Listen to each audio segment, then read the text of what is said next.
మీరిచ్చే సజెషన్స్ ఏంటండి? అంటే పేరెంట్స్ కావచ్చు, ఎంబీబీఎస్ సంబంధించి స్టూడెంట్స్ కావచ్చు. పేరెంట్స్కి ఫస్ట్ ఇచ్చే సజెషన్ ఏంటంటే, చాలామంది అంటారు మా పిల్లలు ఇంత చిన్న పిల్లలు బయటికి వెళ్ళలేరు కదా అని చెప్పేసి. ఈ రోజు మనం ఎటు వంచితే అటు వంచే వయసు అది. ఈ టైంలో పిల్లలు వెళ్తే హ్యాపీగా అబ్రాడ్లో కల్చర్కి అలవాటు పడతారు, ఎక్స్పోజర్ బాగుంటుంది. రెండోది ఏంటంటే ఫినాన్షియల్స్ గురించి ఆలోచించేటప్పుడు మన ఇండియన్ స్టాండర్డ్స్తో కంపేర్ చేస్తే బడ్జెట్ పరంగా చాలా తక్కువ ఉంటుంది అబ్రాడ్లో.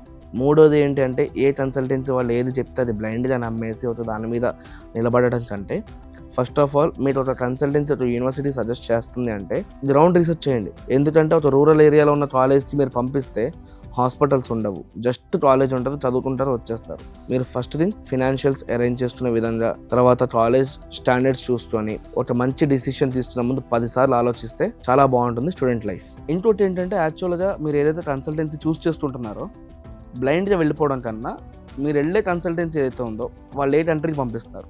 జార్జియా వెళ్తున్నారా మీరు జార్జియా వెళ్తే జార్జియాలో ఆ కన్సల్టెన్సీ ఉందా లేదా, రష్యాలో ఆ కన్సల్టెన్సీ ఉందా లేదా. ఎందుకు అంటే మీరు వెళ్ళిన తర్వాత మీకు రెస్పాన్స్ రాకపోతే ఫస్ట్ ఇబ్బంది పడేది మీరు, మీ తర్వాత ఆ పేరెంట్స్. కన్సల్టెన్సీ వాడు మీకు ఇచ్చే కమిట్మెంట్ ఒకటి, అక్కడికి వెళ్ళిన తర్వాత జరిగేది ఒకటి. తర్వాత ఫీ ట్రాన్స్పరెన్సీ చూసుకోండి. కాలేజ్ ఫీజ్ 6 years ఉంటుంది, బట్ వాళ్ళు ఏంటంటే అడ్మిషన్ గ్రాప్ చేసుకోవడానికి కాలేజ్ ఫీజు కుదించేసి 5 years చూపిస్తారు. ఫీ స్ట్రక్చర్ కానివ్వండి ఏదైనా కూడా ముందే జెన్యూన్గా మాట్లాడుకొని క్లియర్గా మాట్లాడుకొని ఒక డిసిషన్ తీసుకుంటే బాగుంటుంది.